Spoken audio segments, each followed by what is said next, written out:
Oh my God, we're live. It's happening. Right. All right. We are on the line today with Baratunde Thurston. Baratunde, how are you doing? I am feeling good today, Dylan. Thank you so much for having me here on AI for All Tomorrows. That's right. Not some just one tomorrows, tomorrow. That's all right. of them. Not one, not some, but all. We should have you do our official intro. It's like a pro wrestling entrance theme. I think that's what we really need. Welcome to All Tomorrows. That's right. Can I get some flexing in the background? So, Baratunde, thank you again for joining us today. And we're going to start where we always get started, which is what's something particularly inspirational going on either in your life or in the world today?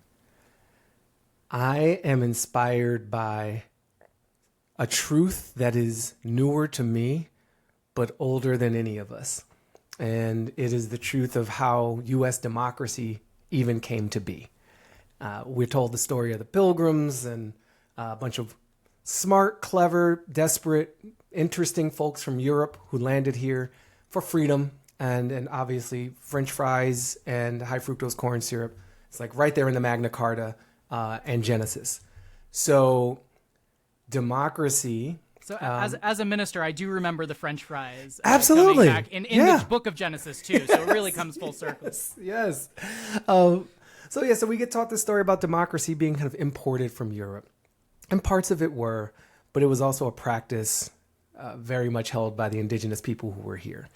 And over the past year and a half, I've been learning more about this history of the pre-existing democracy that was very inclusive of the natural world, where women had an equal voice at the table, where there was long-term thinking, and that the model of that democracy, in this case practiced by the Haudenosaunee Confederacy, Iroquois is like the common name that we're taught, that they were very much in relationship with and even tutelage of the rebels who would become our founding fathers. And Ben Franklin wrote about them, and George Washington was, big into the ceremonial relationships. And so, we're in a season over the next year, really, of celebrating American independence. And, we don't need no stinking king or your tea. And we got rid of both, mostly. And we drink coffee now. But that independence was only possible due to interdependent relations with the people who are already here. So I'm inspired by the idea and the fact that democracy is native to this land, to the people who've always been here. That conversation in history always brings up a lot of tragedy, loss, forced migration, genocide, etc., and resilience and persistence and the great generosity and offer that was there and in many ways is still available. So I'm troubled greatly by the state of democracy these days, but I'm inspired and heartened by its more deeply rooted history and really eager to keep telling that story.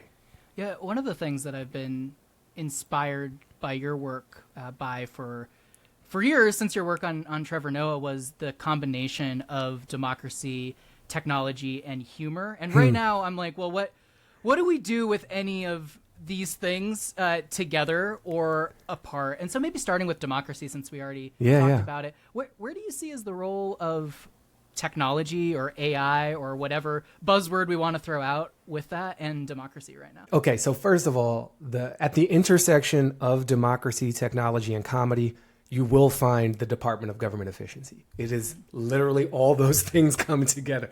It's a lot of technology, it's some democracy, and a whole hell of a lot of comedy. Of errors in many cases, but comedy nonetheless.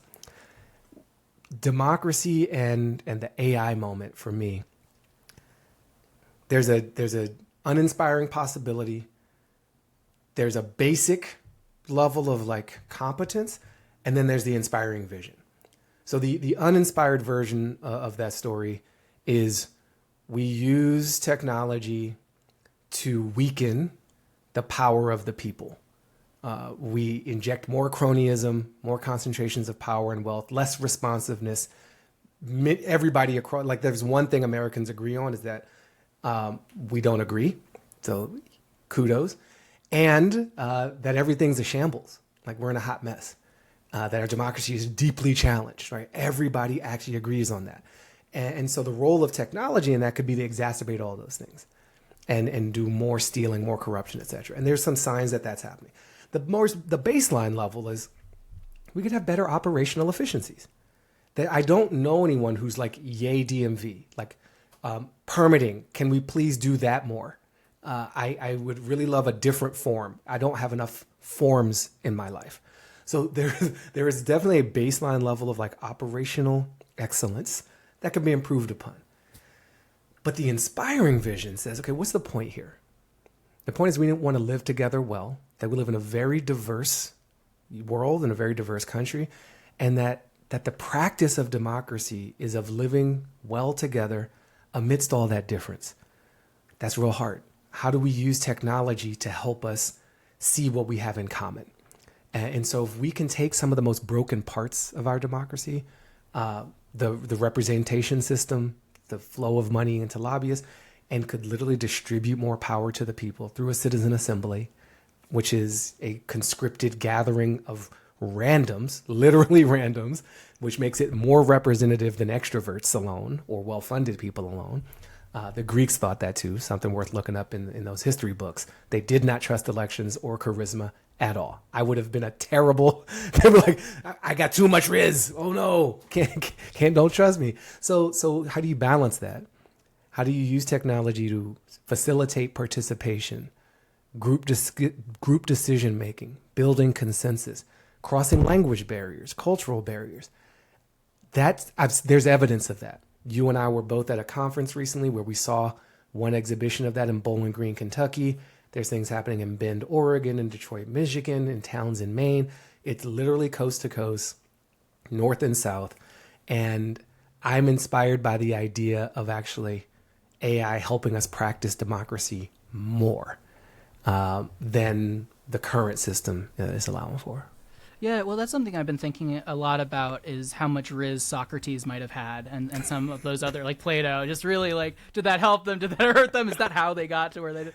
But on democracy, one of the hardcore listeners of the podcast will know that one of the origin stories of the podcast is I was just pissed off after the last election and about a lot of the media coming out in the mainstream media about AI and about how just absolutely it was all horror stories. Like, no matter what angle or political group you were talking about, it was just AI is ruining everything. And I was like, there's more to the story. We can't go completely to the inspirational, but let's look at what we actually have here. And you're hopeful about democracy, it sounds like, with some caveats, but it sounds like you're hopeful about technology and democracy. Could you say more about your hope? I think I am hopeful about people. And I think a lot of what is missing in the way we talk about AI is that we talk maybe a little too much about AI and not enough about the people who develop it and about what we want from it. So behind my sense of hope and inspiration around democracy is belief and an observation that we mostly want the same things, that we largely want peace. We prefer peace to war. We prefer to know and get along with our neighbors rather than being in a constant state of distrust and division. It's very costly to not trust anyone.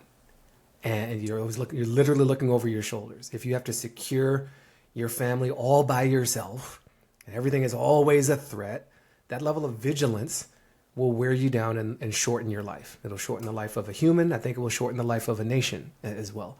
So I totally agree with you on the missing. There's a missing element in the AI discourse. It's like it's either too rose-tinted and salesy and hype-driven, or too horrible, dystopic, and horror-driven. So my hope, though, comes from people. They want to sleep well. They want to not worry all the time about their loved ones, their kids, their elders. And that mostly we want to feel good. I think at the end of the day, we'd rather feel good than bad. We don't want to see ourselves as bullies or as villains. We also don't want to see ourselves as victims or subjects or oppressed constantly. Like, both of those is just too exhausting. And the role of technology, part of my hope comes is that we've been burned before by faith in technology to solve things. Remember this? We're going to make the world a better place We're going to just connect people, bring people closer together. What if you're bringing an abuser and their victim closer together, right? There's no universal goods here. We've been through the social media thing. It's burned us. So as we come around again, can we ask different questions? What's important to us? What's the future we want for ourselves, our friends, our families, our loved ones, our communities? What do we love about the places that we're part of? That's a great question I got from Inse Ufat, who is a great political organizer out of the state of Georgia. And she's partisan, she's Democratic, big D Democratic. And that's a really neutral inquiry. And when she did her work, she wasn't asking for votes first. She was asking, like, what do you love about the place you're from? And what do you want for them? What are those dreams? And the AI moment encourages dreaming and forces us to ask questions. So I think we're in a great opportunity to ask really important questions as the systems we've relied on seem like they're failing us. In many cases, it doesn't seem. They are. So now we get to do it again. We get to found ourselves again. What an opportunity. What a beautiful opportunity for us to find ourselves again. It's great. So it turns out the end of the world is also the beginning of the world.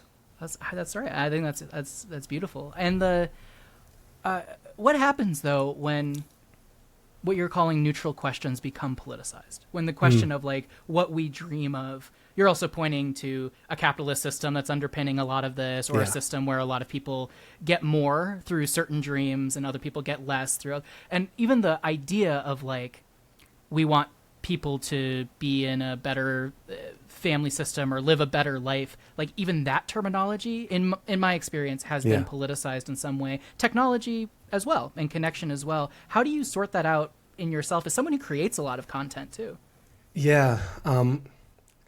A simple, slightly divisive, but I think honest answer to that is create new opponents.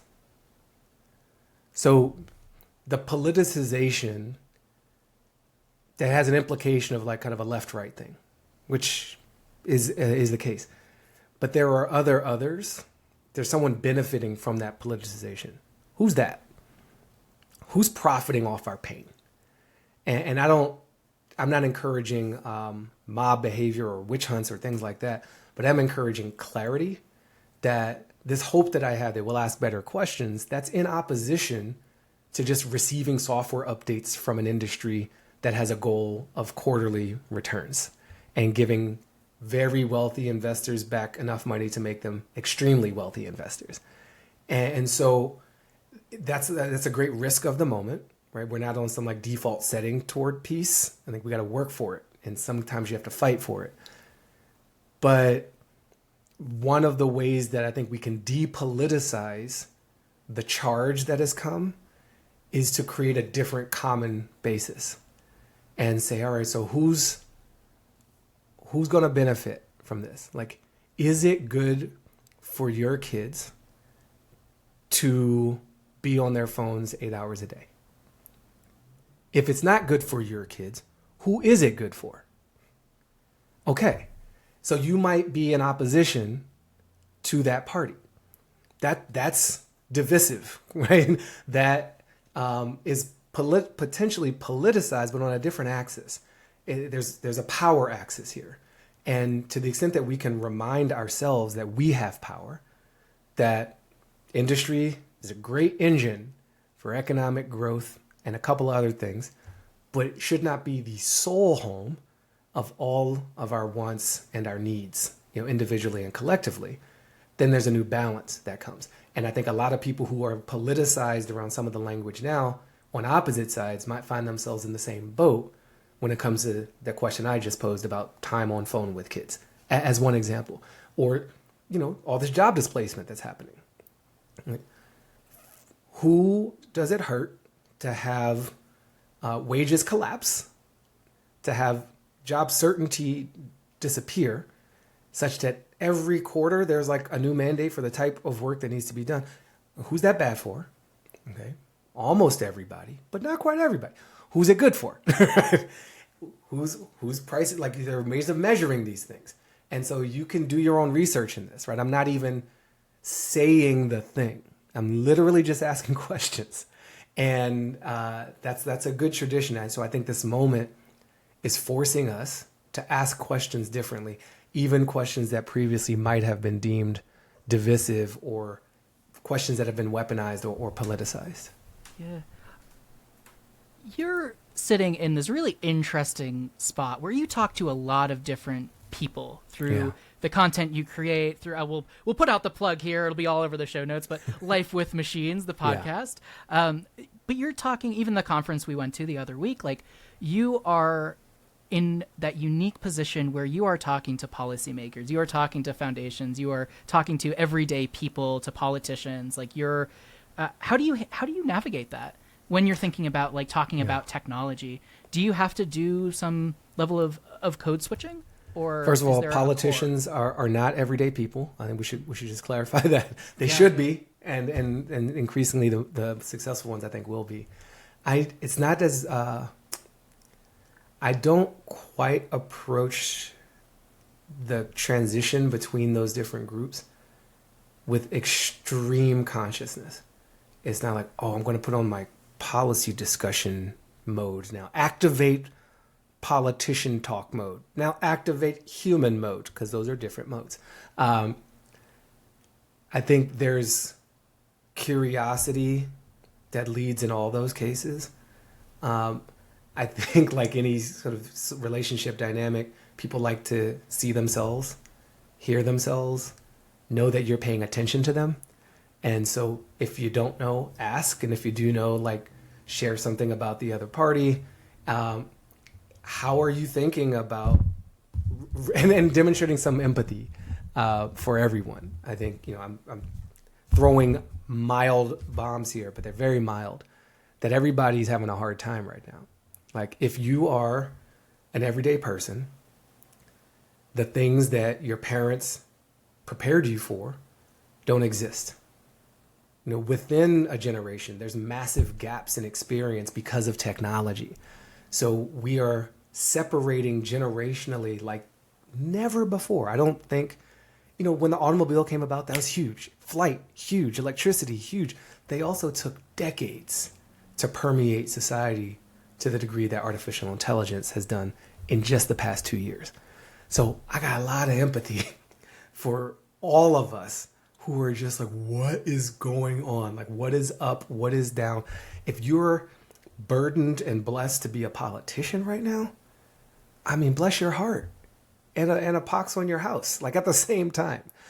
But how could you ever know enough to make decisions for enough people to adequately say you're representing the people, and then all the financial pressures and the party system? I forget, there's just the environment, the people you're representing are going through such change. So there's a lot to empathize with. One of the things that I've been noticing myself doing, being back in the AI ethics world as I've been away from, is just throwing some of those haymakers at Silicon Valley and just being like, oh, those people over there, like, oh, the coders need to handle the bias in the AI. And that's like, I thought that's where we were like 6 years ago, but I find myself back in that all or nothing mentality, and that question of, like, how to have empathy for people who may very well be benefiting, but it's what you're saying, like, the benefit and the burden, because it's also lose-lose right now for a lot of people too. I was at I spoke at a conference in London, e-commerce AI conference, and the audience was full of decision makers at all kinds of companies, so multiple industries, literally people who sell mattresses online, shaving cream, vacations, like, it does, if there's we sell everything online. So everybody was in the room, and they had two identities. There were the people who I met during the day and the people who I met at the bar at night. Same bodies, different mindsets. The day shift is like, AI, let's go. We got to do it for efficiency, for productivity, to delight our customers, to beat our competitors. Like, we embrace disruption. Let's go. And then the night shift is like, I'm scared. I'm overwhelmed. I'm worried about, the kid thing has come up a lot. I'm worried about my kids. I'm worried about my own relationship with these things. Like, I'm spending a lot of time with these chatbots. It's starting to feel like a relationship. I'm not going to say I'm cheating on my spouse. It's not that. but there's some time that's going into this thing that was impossible 3 years ago, and now it's like it's hard to put down. So what does the night shift say to the day shift, right? It's severance, right?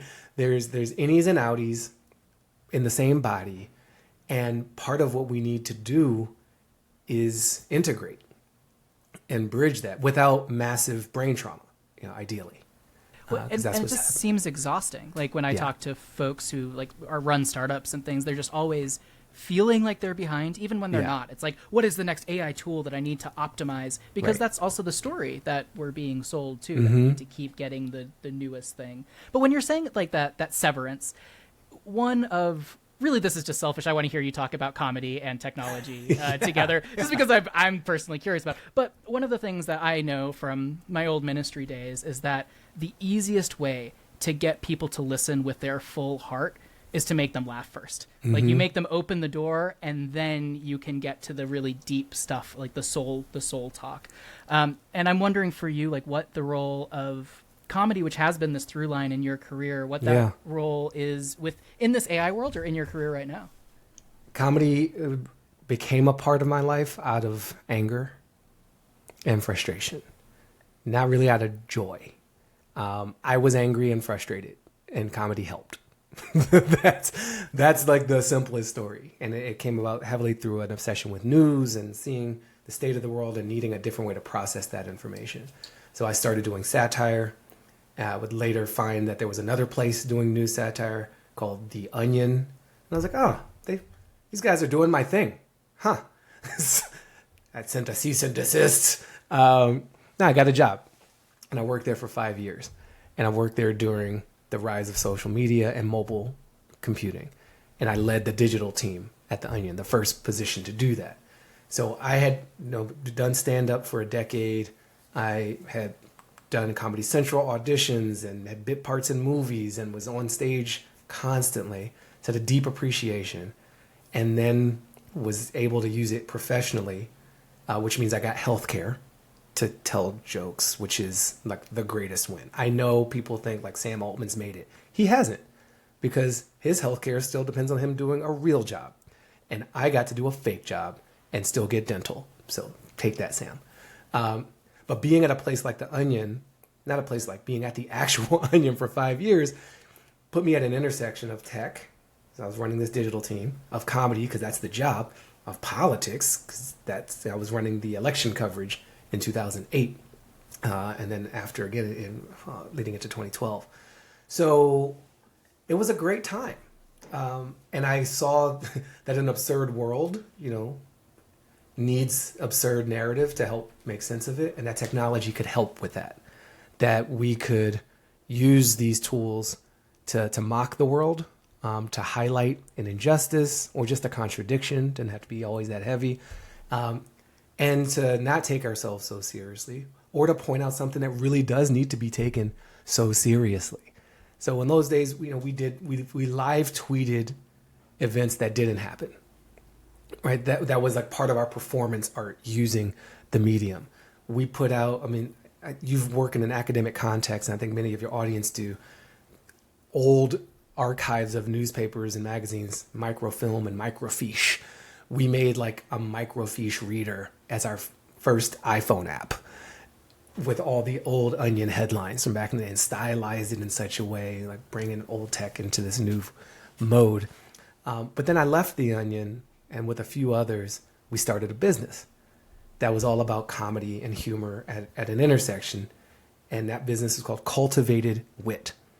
The idea is that we make fun was our motto, but we were targeting Silicon Valley in an intentional trolling sense, that we could use technology to deliver a comedic experience that also satirized these people who take themselves way too seriously and have way too much power. So we do these hackathons with comedians and software developers and visual designers, and they would build working prototypes of comedic app experiences. One was a tip dividing calculator app. It's called Equitable, because it didn't divide the bill equally. It divided it equitably based on the race and gender of the people at the meal. And so basically white guys paid more, black women paid the least. And that was powered by the Bureau of Labor Statistics data, which is now behind a paywall, probably. So they can get that. And that's not equitable. But it was reparations one meal at a time was the tagline, and people did these big Steve Jobsian level presentations and demos. In the AI moment, I'm seeing that level of sort of vision to creativity to execution happen even faster. Folks can use a VO3 tool, can use Midjourney, can use Kring, or is it Kling? There's so many tools. And manifest a vision and make social commentary and use the tools to critique the people who use the tools to use us all at the same time. I love the complexity of that. I love the creativity of that. I love the laughter in that. The last thing I'll say in my little monologue here is, in the Life with Machines world, we built our own AI as a persona and as a co-producer. We gave them a job, not just a tool role, but a teammate role. And then one of the highlights, actually the highlight of their employment with us, was when we asked them to mercilessly roast Elon Musk. And this was done without scripting. It was just on stage live at South by Southwest. We were in Austin. He lives in Austin. What you got? And Blair, which is their name, don't forget it. Blair just ate so hard. Like Blair destroyed Elon Musk. It was the most viral thing I've ever done on the internet. And I didn't do it, but I kind of did. Like Blair was modeled heavily on me, but it's not me. It's like Google Gemini under the hood deeply, but a lot of customization. So even that act of an art form that I've participated in, like cracking jokes about people, this AI was able to do it, and it hit harder because it was an AI, taking shots at Mr. Tech and Mr. AI. And I just wonder if he grokked it. Yeah, I mean, probably. And when you were saying like all of the different AI tools that begin with K and C, I'm going through Grockify, Clockify, just add the ify at the end, and we're still good. It's a new IP. The thing that I'm wondering, so I'm what I like to say is my first career out of college was as a spoken word poet in New York City. So I was down, Nuyorican, Bowery Poetry Cap, all of that stuff. And I've started to get back into it now of like trying to, because I was sick of academia and writing academic papers, I was like, no, I'm talking about technology. I want to get back out there. So I've started writing poetry again and putting music behind it. And so like I mix my own music behind it, play some guitar, whatever. But I was, the other week, I was like, okay, I have this poem. I like how it's feeling to me. What if I put it into this software that will put music behind it? Yeah. And then the software came up with something that was great and better than any of my technical expertise. And I had a little bit of a crisis, an existential crisis. And then it gave me another option. It was like, oh, do you want another voice reading this poem? And I clicked it and I was like, oh my God, this feels like another poet reading this with intonation that like I can learn from.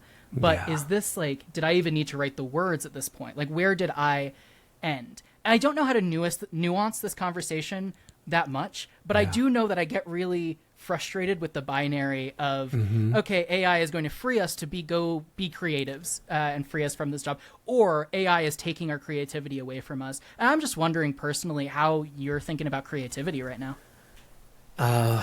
Thank you, man. That's a real quality prompt.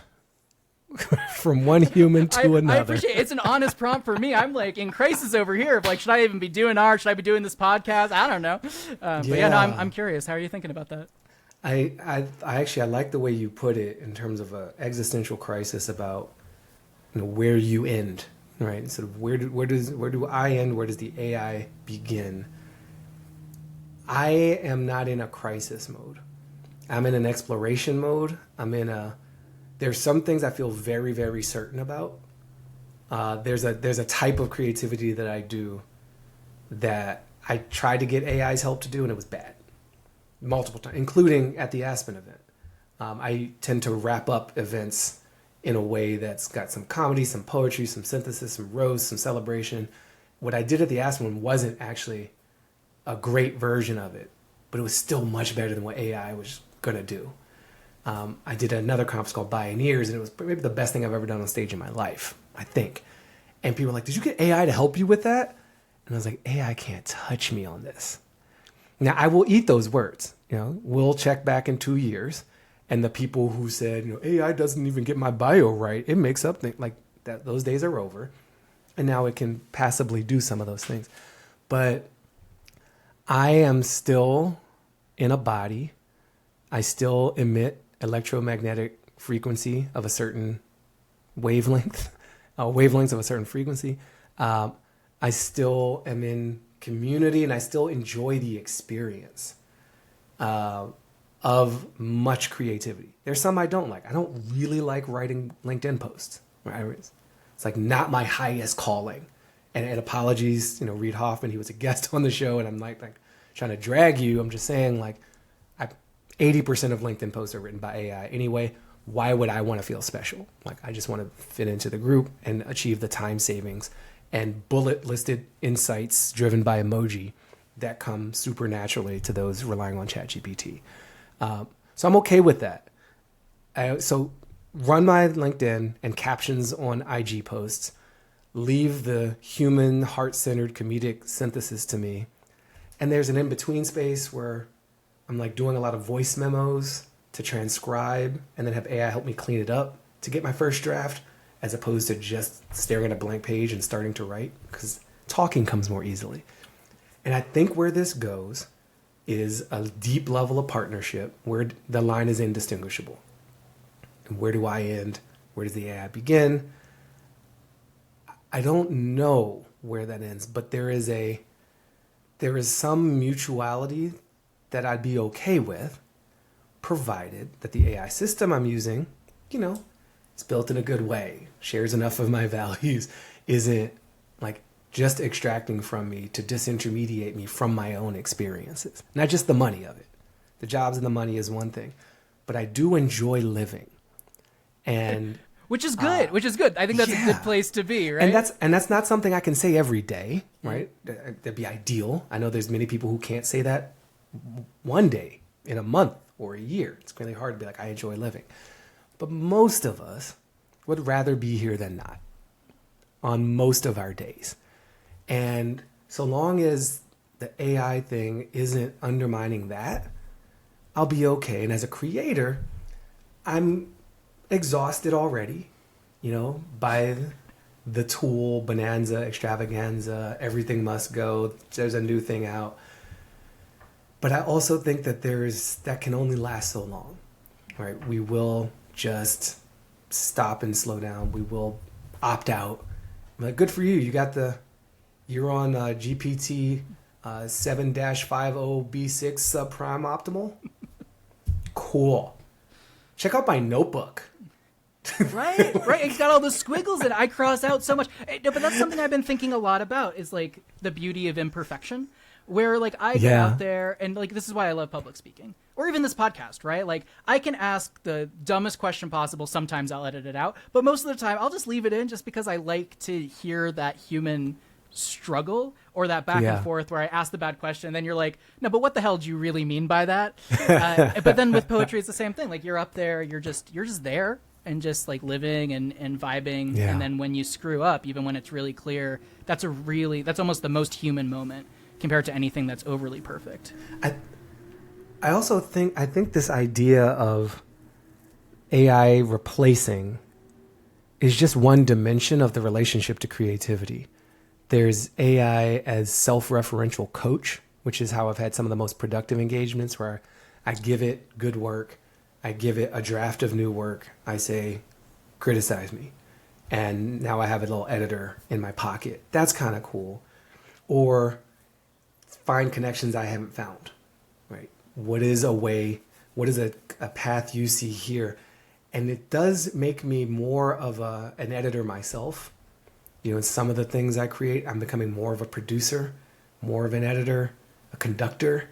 And I think we're going to end up, broadly speaking, all creators will move in that direction, because the tools are evolving. And if they become more teammates than tools, then I had this thought recently about the artists, I don't know, I'm thinking of my artist, Dustin Yellen is a great artist who I know out of Brooklyn. And he has teams. He does these amazing glass sculptures with intricately hand designed paper dolls that are in between panes of glass. And it's like 50 panes of glass, and each layer has a different population. It's great mosaics. And one person can't do that. I think he has maybe, I'm going to make up a number, but probably 50 people work on a sculpture. Or there's more famous artists than him even. You have teams of people executing against your vision. That's what a movie director is, right? Like, there's no one person can't make a movie. And even with the AI tools, one person can. Matt Kleiman, who's a good friend of our show, he's like, but that's boring. He's like, I like people. I want to work with people. But we will, I think my former point is stronger. We will end up conducting, managing the execution of our creativity more. But we will also still have to have a vision worth executing against.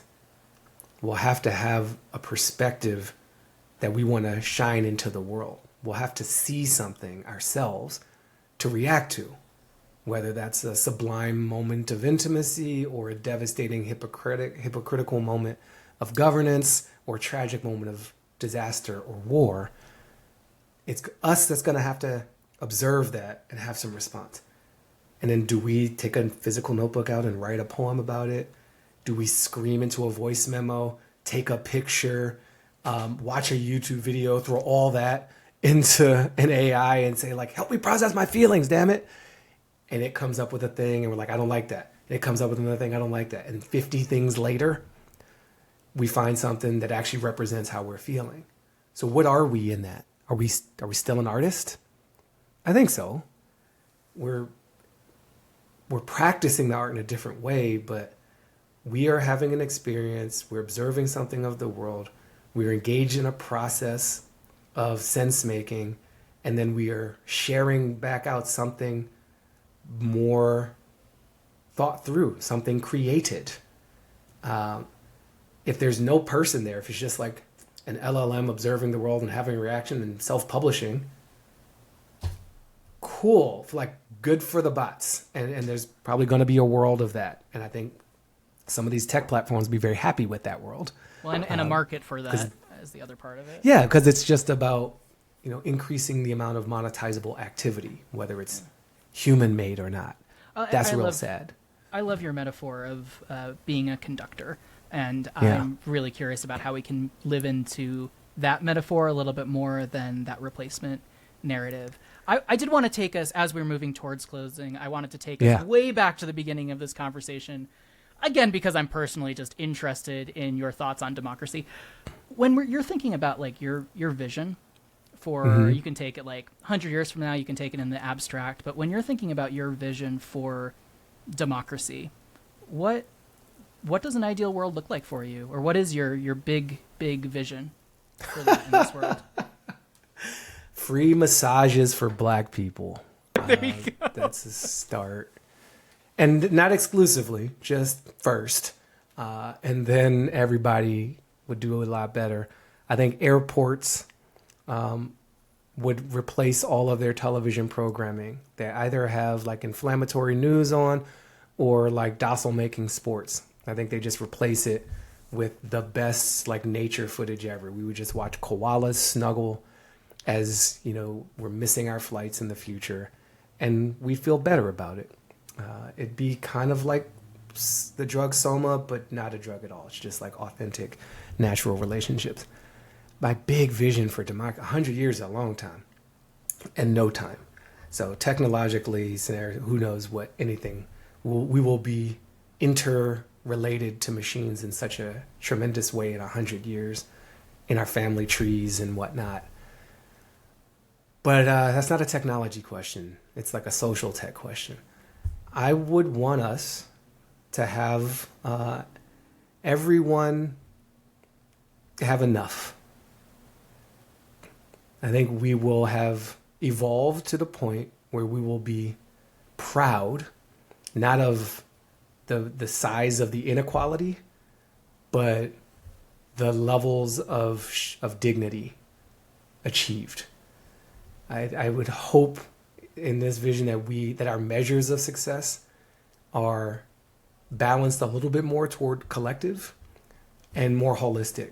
That we will have laughed GDP out of the room, right? It is a meaningless number we've been chasing, and it does not reflect health, happiness, belonging, commitment, like the things we actually value, which really isn't money. Money's a proxy for value, but it isn't valuable in and of itself. So in 100 years, it'd be great if our systems of self-government deeply acknowledge that, and because we are what we measure in some ways, that we start measuring better things. I would super love a future where in some way, like, advertising is like a capital crime, and we're just like, yeah, you've demonstrated a lack of faith in your product or service such that you must employ psychological trickery and advanced mathematics to manipulate people into choosing your product or service. Demerits, right? And I don't know what the punishment is. I said capital, that implies like a death penalty. We would be so far beyond that in 100 years that even the thought is barbaric, much less the action. But it would be so cool if you just like trusted in your work and it did so much of the speaking for you and the customers and users of that service. And I think in 100 years, a democracy would come back to so much of what it was before first contact, but fit for a future. That's to say, we would govern with the natural world in a way and not just see it as a resource to be extracted, but as a fellow form of life to participate in the caretaking of all life. It would be really beautiful. I think another 100 years, we should have recognized the equality of the genders. I think it's taken a while, in some ways thousands, but in some ways just a few hundred years. Certainly on this land, it's just been a few hundred years of corruption of that idea, and we will have dealt with that malware and purged it from our system in terms of a value of genders being unequal. And yeah, I think we will have had that long-term thinking, that sustainable thinking. So many of the things that have been indigenous ideas, many of the contributions of the people most excluded from this land will be so like obviously eagerly welcomed. And for the people who have felt historically threatened by that, biggest upgrade will be the dissipation of that feeling of threat. Like there will be a recognition, not once and for all, because nothing's ever forever, but we'll have like a step function increase in what Heather McGhee calls that solidarity dividend, right? The idea that my winning means you're losing, that zero-sum dynamic, that'll be passe. And we'll just be like DJ Khaled constantly. Like all we do is win. Win, win, no matter what. And yeah, we'll have problems because we're people, but the way we face them together will be much better, much more humane, much more compassionate, much more effective. Most importantly, I'm not going for fuzzy points here. I'm going for effectiveness. And I think our ability to self-govern in that next century will be so much more effective with a return to some of those principles, massages for all Black people and then all other people just right after. Not a significant delay. Like it'd be so fast that you wouldn't be able to claim discrimination. You'd just be like, oh, it just seems like every Black person I know is like relaxed. Huh. Now I'm relaxed. I barely had the thought. It's a great future. Yeah, I had to stay muted during this portion just because I was just saying, hell yeah, and all the different points throughout here you were saying. I love how you reframe, not just reframe the problem, but also the question, and then you reframe the reframe of the question. I just think there's a lot of wisdom in how you're thinking about this stuff. So thank you so much for sharing. Well, thank you for having such a thoughtful inquiry forum. This is not typical. This was fun. I try not to be super academic. I got enough of that in my life. I get that, and I wish you healing in your relationship with academia. I sense some tension there. You need some processing. No bitterness. Just maybe some sound baths, some Reiki. We do have one last. Oh, also we'll fund science. Yes. Yeah, we'll just do that. We will deconcentrate And I don't mean we're like nationalized, because I really do like, in the U.S., democracy means capitalism, and capitalism means democracy. And hopefully we'll untangle that in the next century. But to the extent that there's still a relationship between market and true self-governance, I think we'll become less confused. As at least my vision and my hope is that we become less confused that the one dictates the other, that the market dictates how we meet collective needs. And we'll have more appropriate spaces to celebrate what markets can do, but we'll also recognize their deep flaws, their great limitations, and have faith in ourselves again. Not some vague invisible hand, but like actual hands of actual human beings. And all life. And we'll just be like, yeah, this is great. And same on the government side of things. Like, I don't want I don't want like government provided flatware, right? That's just like a bit extreme. I take my dishes quite seriously, and especially the forks and knives. And As you should. Cutlery is important. I want 1,000 flowers to bloom, and like let's let the market decide how I'm going to cut this manufactured steak in the future. Climate change. We'll be on. That'll be done. I forgot that'll be good. That'll be over. That's the next iteration of this podcast. Also, as a part of my big vision for democracy, climate change, we're done. Not like we're dead and done, but like we fixed it. We in 100 years, many of us might, but we don't have to go into that side of this. Maybe not. Maybe AI will fix that too. Although that's the ethical. Again, that's the 100-year in the future episode between us two. The last question that we ask everyone, which I say always that I steal shamelessly from Ezra Klein, is there a piece of media, whether a book, TV show, or movie, that you would recommend to listeners? You'll have a hard time finding it, but it makes for a great scavenger hunt to attempt to do so. Indian Roots of American Democracy, edited by Jose Barrero, published in 1988 or 1989, currently out of print. You could siphon funds from your nearest oligarch to pay a few $100s for it. They wouldn't notice the difference, and society would be better for it. Or you can find like a digital version online. It's pretty discoverable. It's in a lot of academic databases, actually. So for the students with .edus, you probably have an even easier time.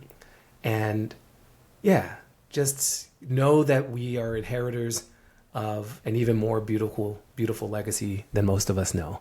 And be heartened by that. It's some dark times. A lot of things are falling apart. A lot of people getting hurt unnecessarily. That will not end instantly, but it will end.